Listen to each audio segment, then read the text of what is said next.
تھوڑا سا میں ذرا امریکہ پاکستان ریلیشنز پہ بھی آپ کی انپٹ چاہوں گا، وہاں پہ جانا چاہوں گا میں. As far as I know and the entire people who were like interacting with you، یا آپ پہ جو لوگ جب آپ ایمبیسڈر تھے وہاں پہ امریکہ میں، تو وہاں پہ ایک بڑے اچھے ریلیشنز تھے اس وقت آپ کی گورنمنٹ کے ساتھ، امریکن گورنمنٹ کے ساتھ. اس وقت جو ہمارے ریلیشنز ہیں ہمیشہ رولر کوسٹر کی طرح رہے ہیں امریکہ اور پاکستان کے ریلیشنز. اس وقت جو ریلیشنز ہیں پاکستان اور امریکہ کے، آپ ان کو سمجھتے ہیں کہ یہ، میں یہ نہیں کہوں گا کہ فار گڈ یہ اسی طرح رہیں گے کیونکہ وہ مشکل ہو جائے گا، یہ بڑا مشکل بات ہے، لیکن تھوڑا سا اسٹریچ کر سکیں گے اسی طرح یہ اچھے ریلیشنز؟ جی، میرا اپنا خیال میں تو میں تو بہت ہی پر امید ہوں کہ یہ تعلقات وہ سسٹین کریں گے. جو پازیٹیو جو ٹریجیکٹری ہے ہمارے جو امریکہ اور پاکستان کے تعلقات کی، اس کی بے شمار میں وجوہات بھی پیش کر سکتا ہوں. ایک تو سب سے بڑی جو وجہ ہے یہ ہے کہ وہاں پر یہ بھی احساس ڈیولپ ہو گیا تھا امریکہ کے اندر کہ پاکستان ایک بہت ہی اہم ملک ہے. پاکستان کی جو اسٹریٹجک لوکیشن ہے، جو اس کی نیبرہڈ ہے، آپ دیکھیے نا کہ پاکستان کی نیبرہڈ میں بہت ہی امپورٹنٹ کنٹریز شامل ہیں. اس میں چائنا بھی ہے، اس کے اندر ایران بھی ہے، اس کے اندر افغانستان بھی ہے، ہندوستان بھی ہے اسی نیبرہڈ کے اندر، پھر رشیا ہے اور سینٹرل ایشین ریپبلکس ہیں. اور یہ تمام، اور پھر پاکستان کا جو ایک بہت ہی قربت ہے اور بہت ہی ایک سالڈ ریلیشن شپ ہے مڈل ایسٹ کی کنٹریز کے ساتھ، تو وہ اس کی وجہ سے وہاں پر امریکہ کے اندر ایک احساس ضرور پیدا ہو گیا ہے کہ پاکستان ایک بہت ہی امپورٹنٹ ملک ہے جس کے ساتھ تعلقات وہ میوچول انٹرسٹ اور میوچول بینیفٹ کے لیے بہت ہی لازم ہیں. یہ تو ہو گیا ایک geo strategic geo political level پہ جو ایک وہاں پہ سوچ ابھر رہی ہے. دوسری اسی جیو پولیٹیکل لیول پہ وہاں پہ امریکہ میں یہ بھی سوچ تھی کہ انہوں نے پچھلے 15-20 سالوں میں تمام کی تمام اپنا فوکس رکھا ہندوستان کے اوپر، اور اسی کے ساتھ ہی تعلقات بنائے، لیکن ساتھ ساتھ ہی انہوں نے خطے کے جو ساؤتھ ایشیا کے باقی ممالک ہیں بشمول پاکستان، ان کو انہوں نے اگنور کیا. تو وہاں پہ احساس ڈیولپ ہوا کہ اس اگنور کرنے کا جو لانگ ٹرم جو انٹرسٹ ہیں امریکہ کے اس خطے میں، مڈل ایسٹ میں، ایشیا پیسیفک میں، وہ بہت حد تک متاثر ہوئے ہیں. تو وہ یہ ایک پروسیس تھا اس کو کریکٹ کرنے کا، تو وہ بھی ہے. اور تیسرا میں یہ سمجھتا ہوں کہ جس طریقے سے پاکستان نے اپنے ڈپلومیٹک سطح پہ وہاں پہ جو اپنا ایک آؤٹ ریچ کی ہے، فیلڈ مارشل عاصم منیر کے وہاں پہ جو وزٹس ہوئے ہیں، ان کی جو ملاقات ہوئی ہے پریزیڈنٹ ٹرمپ کے ساتھ، اور ایک بڑے کنونسنگ طور پہ انہوں نے وہاں پر احساس دلایا ہوگا ٹرمپ ایڈمنسٹریشن کو کہ کس طریقے سے پاکستان ایک پازیٹیو رول پلے کر سکتا ہے، اور پاکستان ایک بہت ہی ایک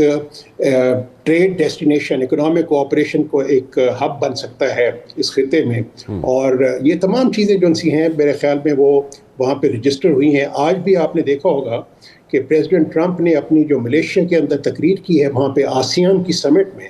تو انہوں نے پھر اس بات کا اعادہ کیا جس میں انہوں نے فیلڈ مارشل عاصم منیر صاحب کی اور پرائم منسٹر شہباز شریف صاحب کی بہت ہی تعریف کی، اور انہوں نے کہا کہ یہ بہت ہی عقل مند لوگ ہیں، یہ بہت ہی زیادہ یہ جو سنسیئر لوگ ہیں، اور ان کے ہوتے ہوئے پاکستان کے ساتھ تعلقات کی ایک انہوں نے ایک جو کہا کہ تعلقات مزید بڑھیں گے. ایک چیز اور بھی آپ دیکھیے کہ جو مڈل ایسٹ کے اندر جو ڈیولپمنٹس ہوئی ہیں اس کے اندر بھی پاکستان نے ایک بہت ہی اہم رول پلے کیا ہے. یہ جو آئل اینڈ گیس سیکٹر کے اندر جو کوآپریشن ہے، منرل ڈیولپمنٹ کے اندر جو کوآپریشن ہے، اسی طریقے سے بے شمار اور جو اکنامک جو ریزنز ہیں جس کی وجہ سے امریکن وہ بہت حد تک پاکستان کی طرف وہ دیکھ رہے ہیں. اور ایک یہ ہندوستان کے ساتھ پھر ان کو ایک ڈس اپوائنٹمنٹ بھی تھی کہ ہندوستان نے امریکہ نے ہندوستان کے لیے بہت کچھ کیا، لیکن ان ریٹرن امریکہ نے ہندوستان کی طرف سے کچھ نہیں پایا. ہندوستان نے جو جتنے بھی ریزولوشن تھے جو امریکہ نے موو کیے یو این جنرل اسمبلی میں، چاہے وہ رشیا کے متعلق ہو، یوکرین کے بارے میں ہو، ان سب کو اپوز کیا.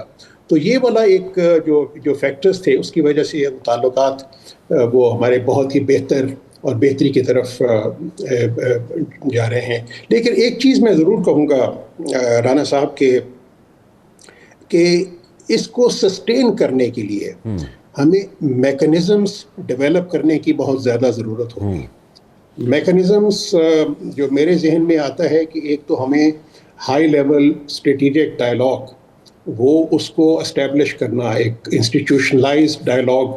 کرنا بہت ہی اہمیت کا حامل ہوگا. وہ اس لیے ضروری ہے کہ ایک وہ ہائی لیول ڈائلاگ جو میرے ذہن میں آ رہا ہے وہ یہ ہے کہ وہ it should be headed by, ان کی اس طرف سے سیکرٹری آف اسٹیٹ ہوں, پاکستان کی طرف سے فارن منسٹر ہوں, اور پھر اسی طریقے سے اس کے اندر جو باقی جو امپورٹنٹ اسٹیک ہولڈرز ہیں وہ بھی شامل ہوں, بشمول فیلڈ مارشل ہو گئے, اپنا DGISI ہو گئے, فارن سیکرٹری ہو گئے, ان کی طرف سے بھی اسی قسم کی جو اگر کمپوزیشن ہو تو اس کا فائدہ یہ ہوگا کہ اگر یہ میکنزم بن جاتا ہے اور وہ ریگولر لیول پہ میٹنگز ہوتی ہیں تو کافی وہ بہتری آ جائے گی. اسی طریقے سے جو ہم نے اکنامک کوآپریشن جو سوچ رہے ہیں کہ اس کو بڑھاوا دیا جائے, تو اس کے بارے میں بھی ہمیں چاہیے کہ ایک میکنزم, ایک سالڈ, ایک پرماننٹ ایک انسٹیٹیوشن ڈیولپ کریں. پھر کاؤنٹر ٹیررزم ہے, اس کے اندر ہمارا بہت سکوپ ہے کوآپریشن کا, اور وہ جو ہے کافی حد تک وہ بڑھ بھی رہی ہے.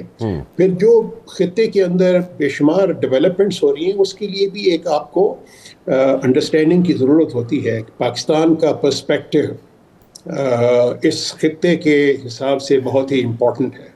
اور امریکہ کو بھی کی خواہش ہوگی کہ وہ پاکستان کے پرسپیکٹو کو انڈرسٹینڈ کرے کہ کیا ہے پاکستان کا پرسپیکٹو. اسی طریقے سے پاکستان کو بھی اس بات کی بہت ضرورت ہے کہ وہ امریکہ کا پرسپیکٹو اس کو انڈرسٹینڈ کرے. پھر امریکہ کا ایک بہت بڑا رول ہے جو کہ پاکستان کے لیے بہت ہی اہمیت کا حامل ہے, کہ وہ یہ ہے کہ جو انٹرنیشنل انسٹیٹیوشنز ہیں وہاں پہ امریکہ کا بہت ہی زیادہ ایک اثر رسوخ ہے. اسی طریقے سے پاکستان کا اس خطے میں بہت اثر رسوخ ہے, تو وہ ایک کامن انٹرسٹ ڈیولپ ہو جاتے ہیں, اور جو کہ ہمارے لیے ایک میوچول انٹرسٹ اور میوچول بینیفٹ کا جو سا ہے وہ ذریعہ بنتے ہیں. اچھا, اگر میں آپ سے یہ پوچھوں کہ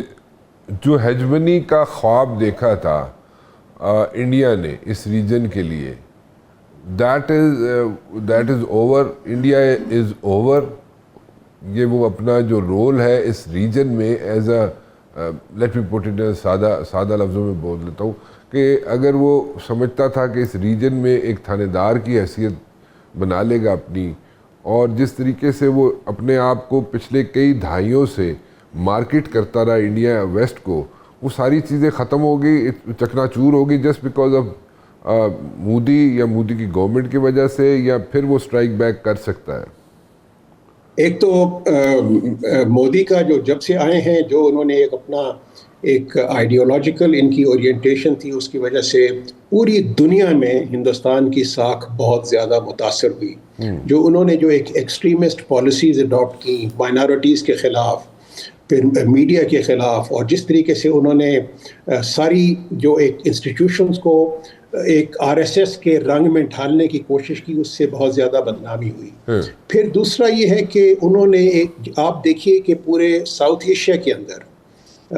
ان کی ساری نیبرہڈ پالیسی وہ بالکل بری طریقے سے ناکام ہو چکی ہے. جس طریقے سے بنگلہ دیش میں آپ نے دیکھا کہ وہاں پہ ایک ریولوشن آیا, اور وہ ریولوشن ہندوستان کے خلاف تھا, کیونکہ ہندوستان بہت ہی زیادہ انٹرفیئر کرتا ہے اپنے خطے کے باقی ممالک کے اندر, چاہے وہ بنگلہ دیش ہو, چاہے سری لنکا ہو, چاہے نیپال ہو, یا بھوٹان ہو, یا کوئی بھی ملک ہو. اس کے اندر اب آپ دیکھیں کہ انہوں نے وہی انٹرفیئرنس یا افغانستان میں شروع کر دی ہے, تو اس کی وجہ سے ایک ریزنٹمنٹ ڈیولپ ہوتی ہے. تو پورے کے پورے خطے کے اندر کوئی بھی ایسا ملک نہیں ہے جو کہ ہندوستان کے ساتھ کھڑا ہو.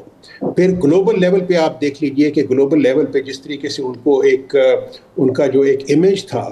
کہ وہ ایک نیٹ سیکیورٹی پرووائڈر ہو سکتا ہے, یا خطے کا جو ایک پولیس مین ہو سکتا ہے,